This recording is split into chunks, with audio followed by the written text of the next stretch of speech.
with one of the staples. Staples. Not staples. Staples of the live podcast stage.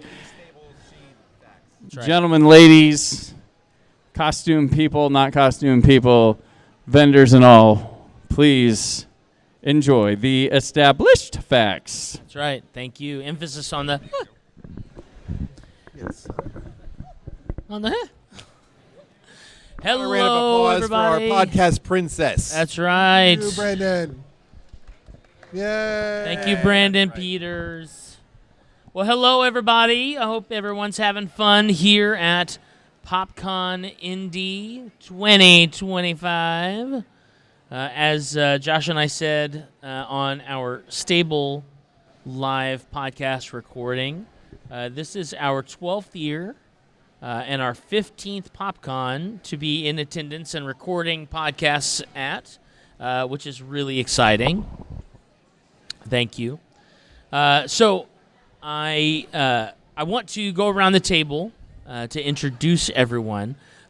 We've been tossing very few ideas around on what to actually have a conversation about today. But I think what would be fun is for us to maybe look into the future, look into the crystal ball that is our 2025 summer to come, and to talk a little bit about maybe some games that we're excited about playing, or maybe some gaming experiences we're excited about playing if we're going to be doing like Gen Con or something to that effect. If there's a live-action role play that we're going to be a part of, if there's a streaming that we're going to be doing for a specific expansion on something, or just some really cool looking into the future crystal ball, if we will, of what our gaming life is going to look like. And then I think we can evolve from there on what we'd like our discussion to be. And Avital, don't worry, I'll go to you last. That way you've got a little bit of time. I actually have an answer. Oh, well then I don't have to worry about that. Don't go to me first. I won't. I don't I want won't. that. All right. Well, before we get into that, then let's go ahead and introduce everyone. I'm going to start on the far end of the table there. I kind of already introduced her, but we'll start on the far left side there to introduce yourself. Right. Yes, that's right. I am Avital. All right. I am Josh. I'm Lance. And, of course, I am your host, Big Don. Thank you so much for joining us again here at brought to you by Simon and Garfunkel. That was The Sound of Silence. That's right, The Sound of Silence. I love it. So, let's talk a little bit. Jackie Moon. I'm sorry. That's fine. Cosplay from, Jackie Moon. Josh's ADD is kicking in right Sure now. did. So let's talk a little bit about, or maybe give a preview of what we are excited for when it comes to gaming. I want to start with Josh because I know one of those previews is not really a preview; it's more of a review. I think if you have seen our website, our YouTube, or anything like that, our most recent episode was a review on some fun new gaming technology that Joshy and his family have gotten to play around with. So, Joshy, if you're okay with starting, why don't you let us know a little bit about what things you're excited for and what you have been experiencing anew in your gaming life. So, as folks may or may not be aware, the Nintendo Switch 2 did launch on June 5th. Lovely. The mic stand. Oh, goodness gracious. Nice. All right. I was wondering what was going on there. Elevation. It's not my microphone. So, anyways, let's try it again. For those of you who may or may not know, the Nintendo Switch 2 launched on June 5th. And I managed to get a hold of 3 of them for my kids and my wife. Yes, I play Nintendo games, but when it comes to all the gaming consoles that exist in my house, the Nintendo is my wife's. It just is how it's been. She's a Mario fan, particularly Mario Kart World. So if you checked on our last episode, I did have both kids on the podcast as well as my wife and I. We played through a knockout tour and a Grand Prix on Mario Kart World. Now, you see, I remember back when I started doing the podcast, it was the console wars of the PlayStation versus the Xbox, and I was the only Nintendo guy. And now they've come out with some amazing technology, and now that's more prevalent than some of the others. It's so oddly enough, the Nintendo Switch became or is going to become the most sold console ever, or number 2, only behind the PlayStation 2 at this point. It's very close.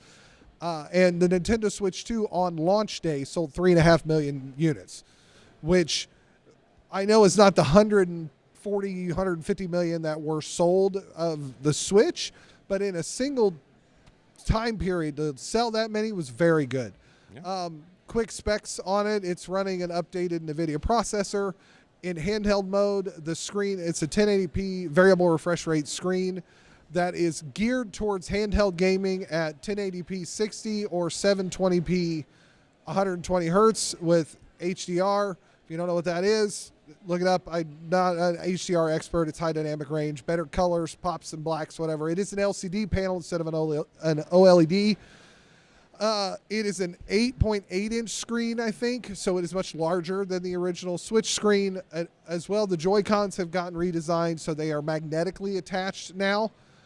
They are also larger, which is much better for somebody with big hands. And the big new quote-unquote feature for the Joy-Cons is mouse mode, which most people will actually see benefits for in your shooters, including Cyberpunk 2077, which launched on the Switch 2 with an optimized version of the game. And you can actually use the mouse for shooting. Is it as accurate as a gaming mouse? Not even close, but it still at least gives you that feeling that you're more precise. I prefer a gun. And there's a game coming up soon that's a wheelchair basketball game that is designed where you're supposed to use both of the Joy-Cons to maneuver the wheelchair itself. Looks very interesting coming out. Mario Kart World. Pretend to be handicapped? Huh? You get to pretend to be handicapped? Or actually, yeah, whether you are or not. Yeah, that's Awesome. interesting. Mario Kart World was a big success in our family in particular.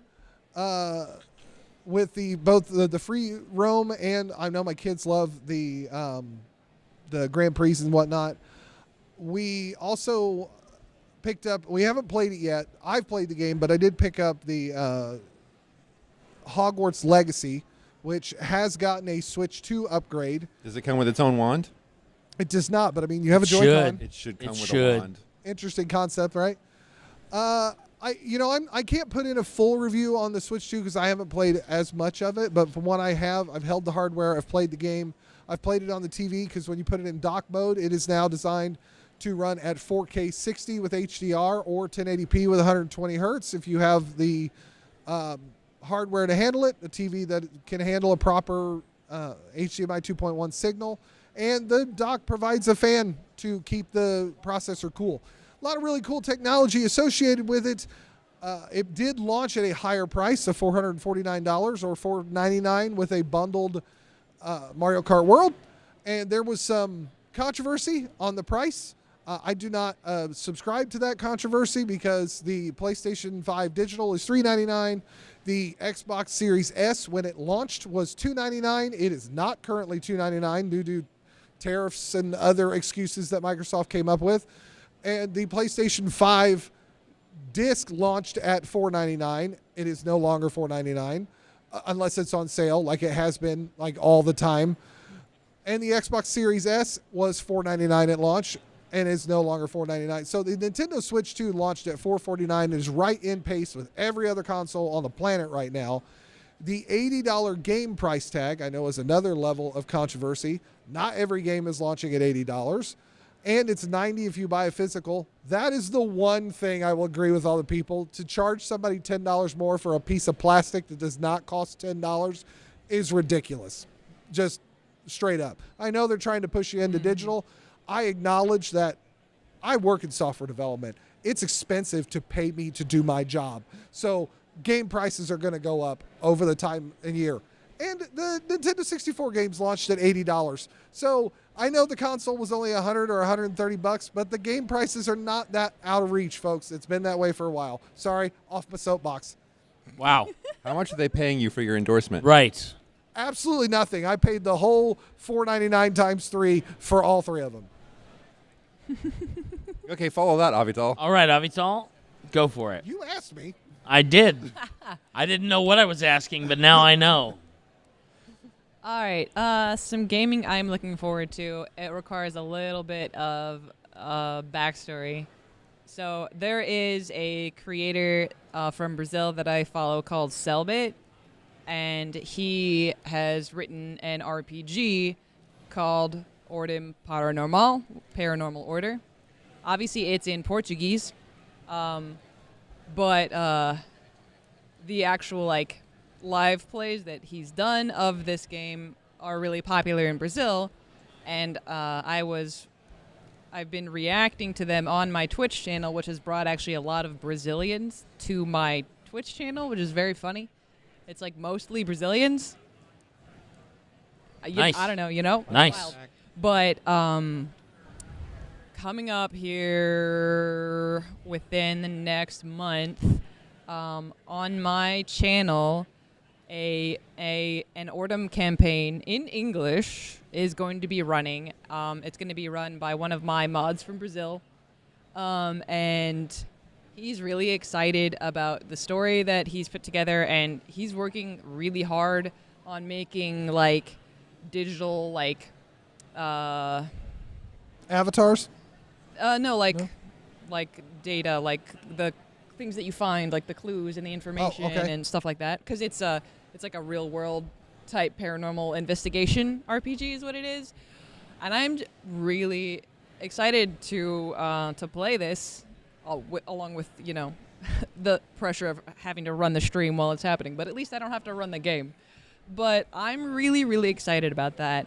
And my Twitch and all my other social medias are Avital Elizabeth. So shouldn't be hard to find if anyone is interested. But I think it's going to be really cool. Nice. We have a roaming Carl in the audience. I saw that. He's not really roaming. He's just hanging out, Sure. taking a load off. Lance. Yes. How about yourself, sir? What was the question? So the question is, in your current gaming world, what sort of things can you look to in the near future, or maybe something that you are currently doing with your family or yourself when it comes to some of the games you are playing or looking forward to playing? Sorry, I got lost in the That is okay. advertisement for Nintendo. I know. It's fine. It's fine. Josh. So I have a 52 deck of playing cards. Yes. It was made in China, and I think it's on 3M cardstock, but it's laminated and plastic. And Got it.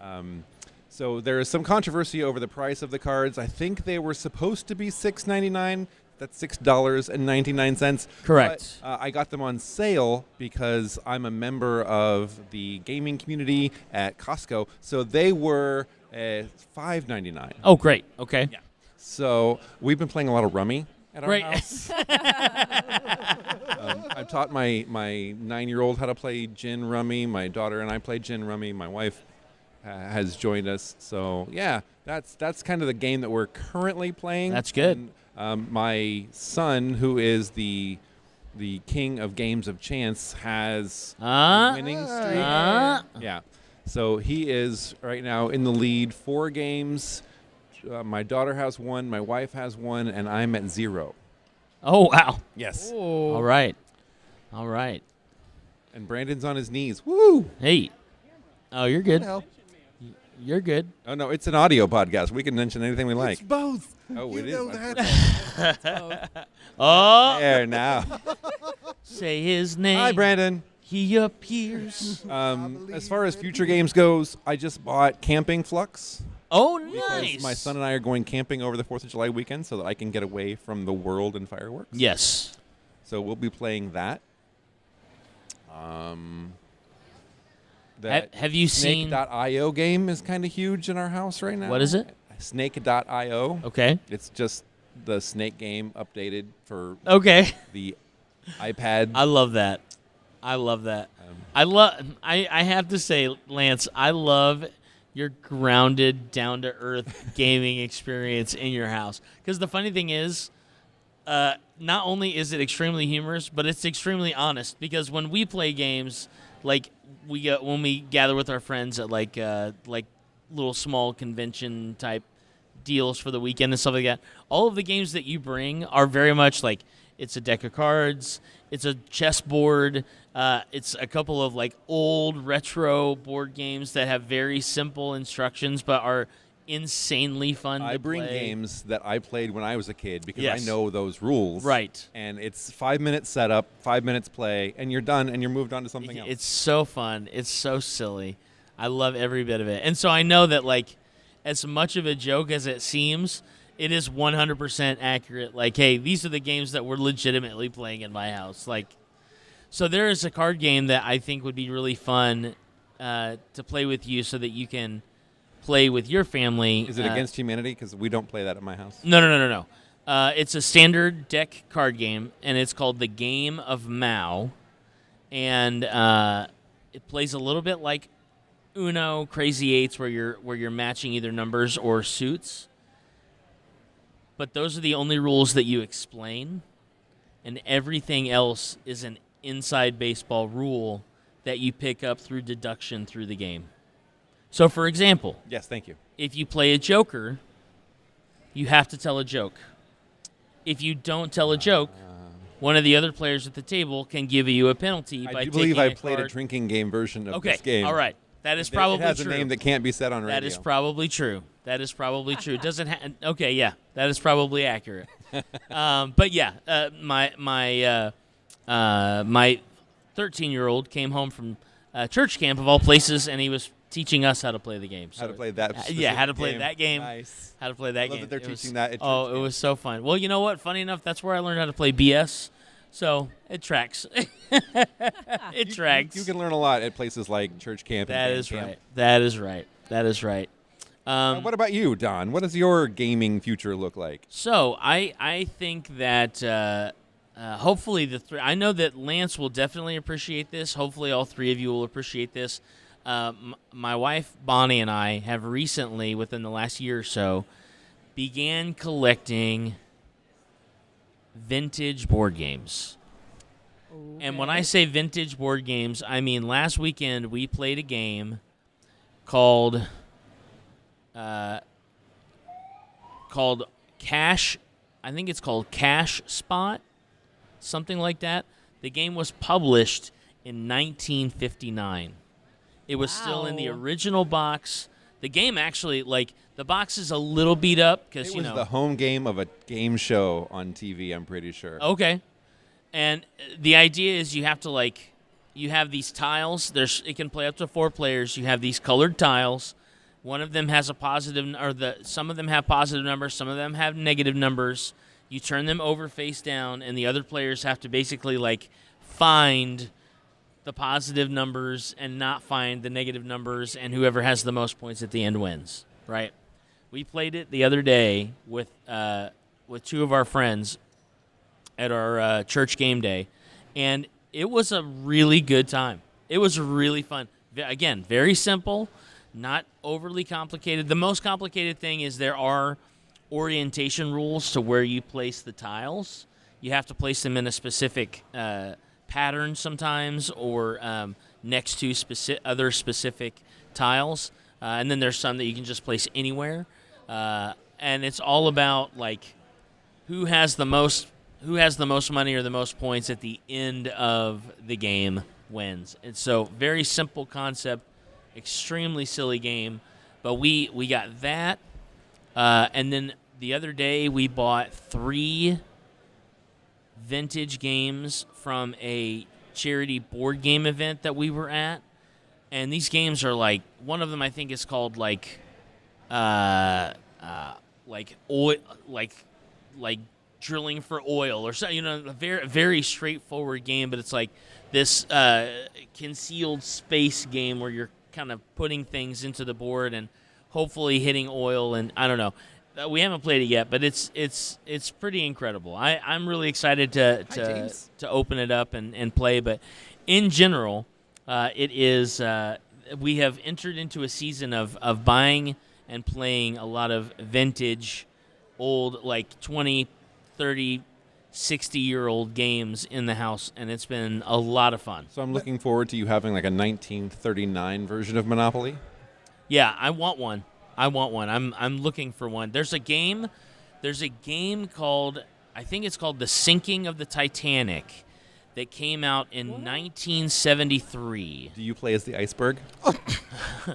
No, but what's interesting about Always the game, want to play the bad guy. Yeah. It's easy.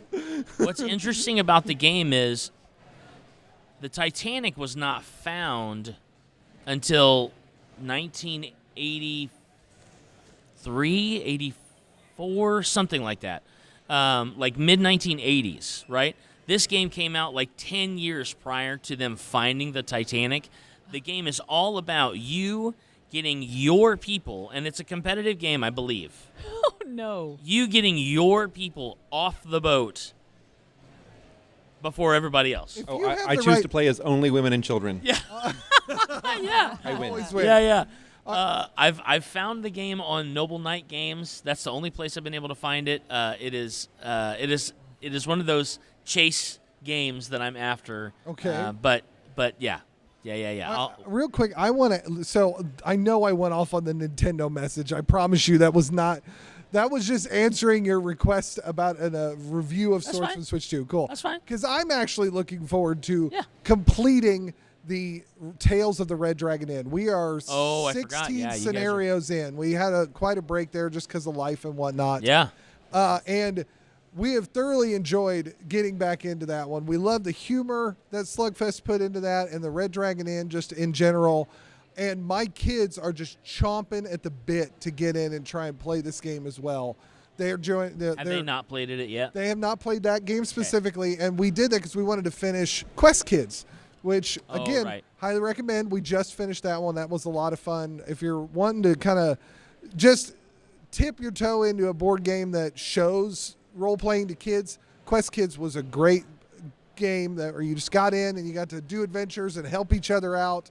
And technically there's a competitive element to it, but the kindest kid always wins. The one that helps out the most. That's kind of how it works out. It was very cool. Very much enjoyed that. So it's Nice. a fantasy game. Yes. Okay. All right. That's great. That's good stuff. Well, that was 25 minutes of discussion. Cool. 20 minutes of discussion or so. 14. 14 minutes of discussion. Oh, we're going down. Oh, no. We're losing time. Apparently 10 of it was me arguing about Nintendo.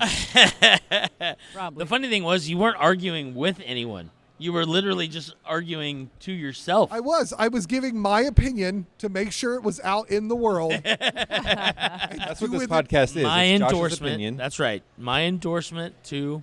That's right. And Okay. if Nintendo happens to hear it and they happen to want to give him, another Another Nintendo one. Switch, Yeah, we'll take Yeah. one. You you know, can send it to my or house. sponsor the rest of the podcast since Josh already has 3. I do. I mean, Yeah. already paid for. Yeah. Okay, so we talked about some things that we are looking forward to. Lance talked about some things that he's currently doing, Josh as well. I think what I would like to find out, now, we are at the live podcast stage here at PopCon 2025. where we are? We are. in front of a live audience, In front of a live captive audience because of they won't unlock the doors. incredible. That's right. Captivated. Captured, whatever, you're a prisoner is what we're trying to say. So I would like to find out, now we've got another big convention coming up here in a few months. What are some things that you like to look forward to? We're here at PopCon. There is a huge and incredible gaming hall right behind us on the other side of this wall. We've got a big gaming convention coming up in August. And then, of course, as gamers, we have lots of opportunity to play games with friends and family and things like that. So I am kind of curious, when you are looking for games to play with people. Now, this is social, but it does not necessarily have to be at the table, right? So if you do online gaming or if you do video gaming, things like that, in a social environment or atmosphere, what are the types of games that you as a player, and let's pretend that you're going to be teaching these games to people, what are some of the go-to games that you shoot for when you are in maybe like a convention space, whether it's demoing or or learning new games or something like that. If you were in a convention setting like this, what are some of the go-to games that you're shooting for to be social with? Nothing. Okay, I'll go first. So, we almost every year when we are doing, particularly Gen Con, we're spending Gen Con focused mostly on role-playing games. Right. We will jump into a few board games. Like last year, we finally learned how to play Battle for Greyport, and probably promptly forgot. But at least we felt like, oh yeah, this is as demanding as we thought it was. But for us, the Pathfinder Society, and I'm super stoked about the upcoming release of the second edition of Starfinder, which will now be just supplemental to Pathfinder's second edition rules. Super excited to be a part of that one. We did get into a demo. I think it's the Thursday of. Usually, we're also there just to find and talk to people. Like Wednesday, we would do our podcast with Tracy, but he's not going to make it this year. Hopefully, we'll still get something together before Gen Con, so stay tuned for that. But I love the role-playing element of it because, one, I've invested a lot of time in the society characters of Cruffle and Debs. Oh my goodness, nope. Zarya, that's it. Zarya, one of the two. Sorry, I can't remember. She's because I'm running two games too. Did you say milk? What? Zarya is her character? I forgot. She's a monk. Monk. I thought you said Sounded milk, like you said and milk. I was so confused. Yeah. I was like, is that She's the a name MILF. of some character? Milk? There's that. Yeah. I heard you, Lance. So, but I like those because there's JLF. there is some really good pronunciation. socializing that can happen before the game, at breakouts during the game, getting to meet the game master, kind of find out where they're coming from, what got them. Sometimes we even get the chance to ask, what got you into Pathfinder? How long have you been playing? And those are really cool moments for a bigger company. But the other thing is we'll spend the first part of Friday before our society game and like just walk up to the table and go, hey, what is this? And sit down and play a game at the smaller tables. Because as cool as it is to go to the bigger name group, because Ravensburg will be full, Upper Deck will be full, whoever shows, like there's going to be so many people like there for first run stuff, I avoid them like the plague. I go find some of the smaller developers and see, what are you guys trying out? Like what board games are going on? And I have a lot of games probably unopened from those smaller developers only because they put on a good demo and I had fun with it. So I thought I'm going to support you. I like that. Okay. Lance. For me, it really depends on if specifically Gen Con kind of conventions or the BillCon longer conventions. It really just depends on who I'm with. Yeah. Because Thursday for Gen Con is my son's day, so we're doing a lot of active games. So we play laser tag, we play LARP with putt-putt. He gets to sword fight with Vikings. When it's with my daughter, it's much more sit-down role play because she likes to develop a character. She likes to sit down and get the story behind what's going on because she's also a dungeon master herself. She's also an author now. She's delving into why the character does what the character does.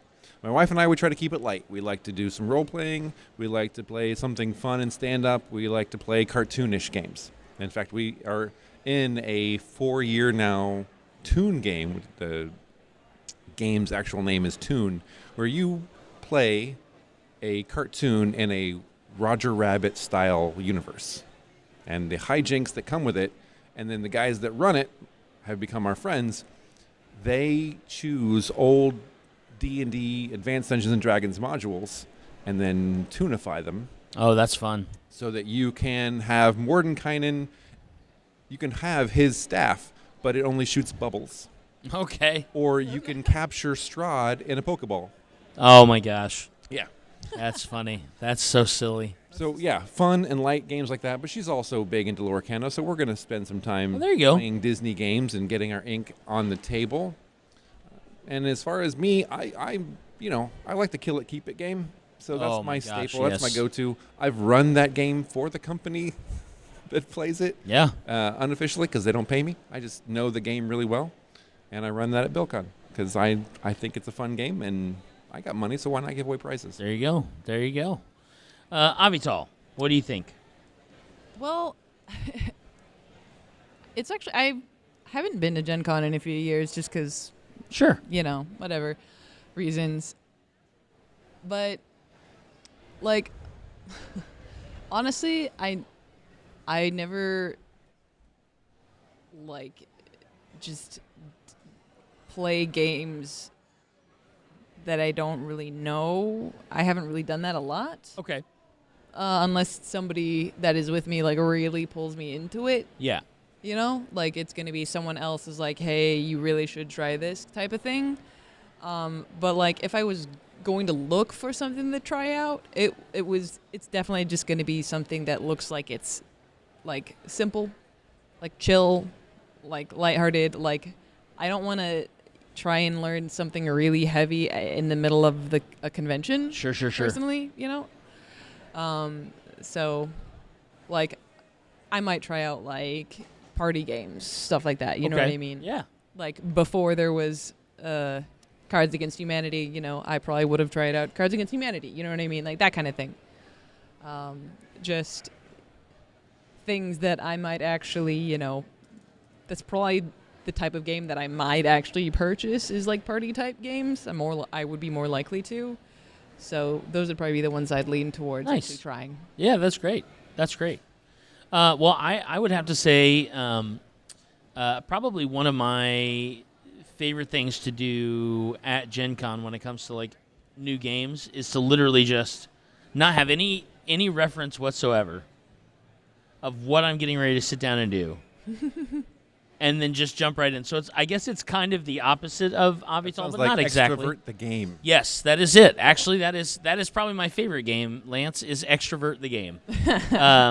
I tend to be somebody who enjoys, Josh and Dr. Deb love to play a lot of Pathfinder and Starfinder stuff, like at Gen Con, and as Avital was saying, when it comes to getting into newer games, something with a little bit more learner-friendly foundation is kind of where she's shooting.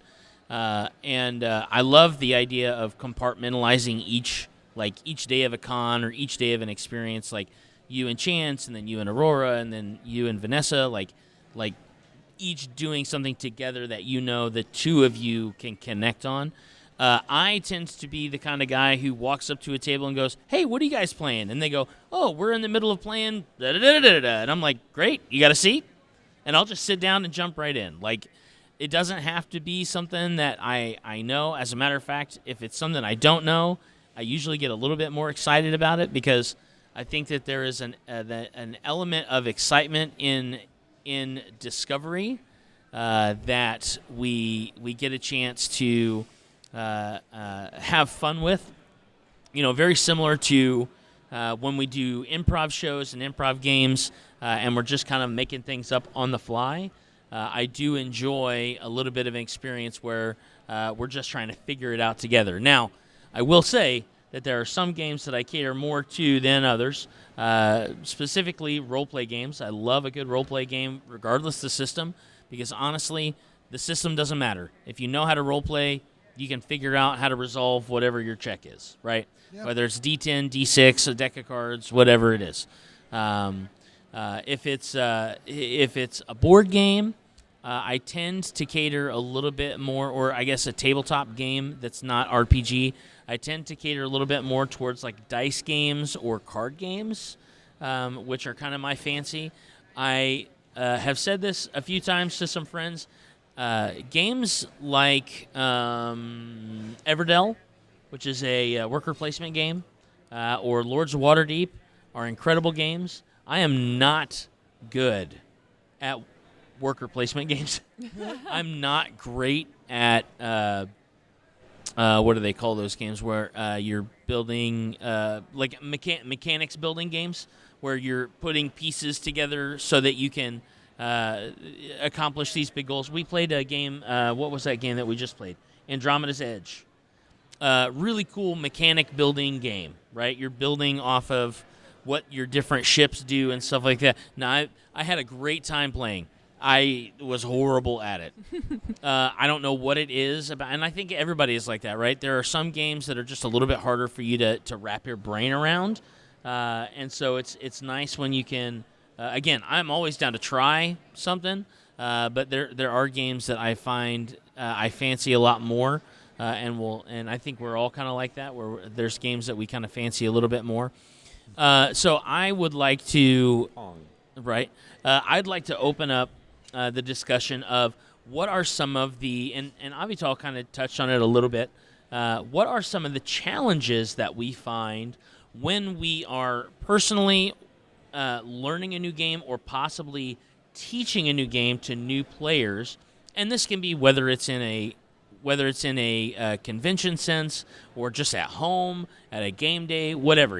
If you are in a setting where you have other players, what are some of the challenges that you find that you have to overcome in order to be an effective teacher at that game? Go ahead, Avital. So, I was a long time ago given One Night Ultimate Werewolf as a present, and I brought it to summer vacation with all my mom's family. I had not played the game. Okay. So that's, that starts off. That's the one problem. challenge, right? And so I was looking at the rules and then trying to explain it. I understood it, but one of my aunts, I don't know, had maybe just never experienced any game like this and simply would not, go along with the game in any way. Not any sort of playing a role or anything. She just practically refused, and I was just like, you just don't want to play this game. What are you doing? I was like, okay, if you don't want to play, just say that, please. I don't know. If somebody's not cooperating with you, there's nothing you can do at that point. It's very frustrating. Kill them. Whoa. That's what you do in a werewolf game. It's funny. You take them out. It's true. That is true. That is true. If they're the reason you're not having fun, but everyone else is, take them out. You vote them out. Easy, yeah. Easy breezy. Get 'em. I mean, you eliminate them from the game. That's right. Don't That's kill, right. Don't kill That's right. family members. Yeah. I think ahead, for John. me, I struggle. I struggle so much that it's another reason that I'm glad I have my wife around, and that's with actually explaining the rules. Yeah. Because I talk too much. That's why we do a podcast. I realize that I talk too much, so I might as well see if somebody wants to listen to it. When it comes to giving instructions, one of my skills is not necessarily teaching or instructing anything, let alone a game. But very grateful for a wife who's meticulous enough to read through most of the rules, get at least a general understanding, and then after she's played it a few times, she does a great job of explaining that because she has a teacher's heart. Even being an introvert, she's still very good at teaching that. So that's my difficulty. Whether it's the person's bad at learning or I'm bad at teaching, the whole teaching element often is the most difficult I have. So I have found that for a lot of games, like the newer games, there are YouTube tutorials that you can watch that are by the guys that make the games so that you can learn from them in 20, 30 minutes instead of having to read through a booklet that you're going to forget half of by the time you've reached page 3. Mm-hmm. So That's a good idea. that might be something that would help you out. And also, you can do that with your wife so that you both have an understanding. And if there's a question, oh, remember when he said this? Sure. Just a thought. I would have to say, personally, one of the struggles that I have, I think it is similar to Josh's in that Josh is somebody who likes to just jump into a game and learn as he goes. I learn the best through in a kinesthetic sort of way. So getting into the motions, moving pieces around, rolling dice, dealing cards, whatever that might be. But I will say probably the biggest struggle in my house is, and it is kind of starting to relieve itself through the fact that my 16-year-old son enjoys learning new games as well, so all the burden is not on my shoulders. But my family loves playing games. They're not great at learning new games without someone else having to teach them. In that, my wife will actively refuse to read the rules, so I'm the one who typically has to read the rule book so that we can all learn how to play the game together. And luckily, my 16-year-old is much better at wanting to get into what the rule book says and kind of breaking that down. And I have actually done a lot of what you're saying, Lance, in that if I find a game that I'm really interested in playing, even before I buy it, I'll watch a how-to video, because if it is a game that I feel like is easily teachable to my family, then it's probably more than likely I'm going to go ahead and get it for us. If it's a game that I feel like is going to be extremely complicated, then typically I'll stray away from it, just because my wife and I enjoy some crunch in games. I like games that are a lot crunchier than she does, so a lot more in-depth rules, processes, time commitment, things like that. So I think, just understanding what my role is, which is the rules reader in my household, can sometimes be a little bit of a challenge when it comes to learning new games, and especially in my household. So, with us, it's simply a matter of finding time for us all to sit at the same table to play the same game. I have a teenage daughter. I have a beginning middle school son. And my wife and I, who have very conflicting schedules, she goes to work and I don't. So if I'm not playing a one-player game, then I'm playing a two-player game, because I can at least get one kid to play a game. But then I'm limited to what that kid's availability is, or what kind of games that they like to play is. So we're not going to play pick-up sticks, because that's boring for the teenager.